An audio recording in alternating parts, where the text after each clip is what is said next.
ఈరోజు దేవుడు ఎదురు చూస్తాడు నీ కోసం. నువ్వు ప్రార్థన చేస్తావు, ఏడుస్తావు, కన్నీరు పెడతావు. నువ్వు తప్ప నాకెవరున్నారు ప్రభువా, నువ్వు తప్ప మేలు చేసేవాడు నాకెవరున్నారు అంటావు. నువ్వు తప్ప నన్ను లేవనెత్తేవాడు ఎవరున్నారు అంటావు. నా కన్నీరు తుడిచేవాడు ఎవరు ప్రభువా అంటావే. ఆయన మేలు చేశాడు కదా, ఉపకారం చేశాడు కదా, లేవనెత్తాడు కదా, దరి చేర్చాడు కదా, ఆదరించాడు కదా, అక్కర తీర్చాడు కదా, అక్కున చేర్చుకున్నాడు కదా, అద్దరికి చేర్చాడు కదా. నీ స్పందన ఏది? నీ కృతజ్ఞత ఏది? ఆయన ఎదురు చూస్తున్నాడు తెలుసా. నువ్వు తిరిగి వస్తావని, ఆయన వందనాలు చెప్తావని. ప్రభా బాగయ్యాను ప్రభా, ఈరోజు నేను బాగున్నాను ప్రభా, నీ వల్లే కదా, నీ దయ వల్లే కదా ప్రభా, నీవు నా ప్రార్థన విని మేలు చేయబట్టే కదా నేను బాగయ్యాను. అందుకే అంటున్నాడు, నా ప్రాణమ యెహోవాను, నా అంతరంగమున సమస్తమైన పరిశుద్ధ నామమును ఆయన చేసిన ఉపకారాల్లో దేన్ని? గ్రాటిట్యూడ్. గ్రాటిట్యూడ్, కృతజ్ఞత. గ్రాటిట్యూడ్ అన్న పదం రెండు మాటలు చెప్తాను. గ్రాటిట్యూడ్ అంటే కృతజ్ఞత.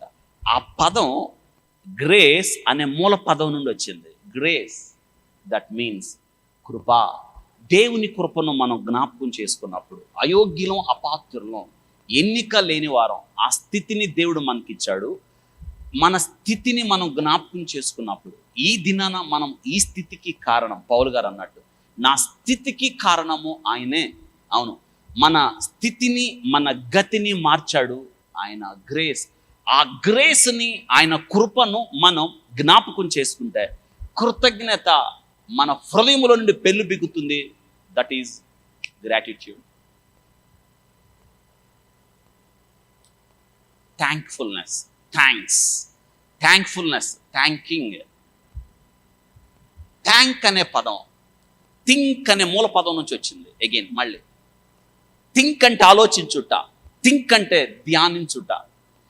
దేవుడు చేసిన కార్యాలు ధ్యానించినప్పుడు, దేవుడు చేసిన కార్యాలు తలంచినప్పుడు, దేవుడు చేసిన కార్యాలు ఆలోచించినప్పుడు, ఆలోచనలో నుండి, ధ్యానములో నుండి, థింక్లో నుండి వచ్చిన పదం thanks.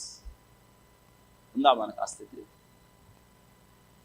Gratitude and thankfulness should be your attitude.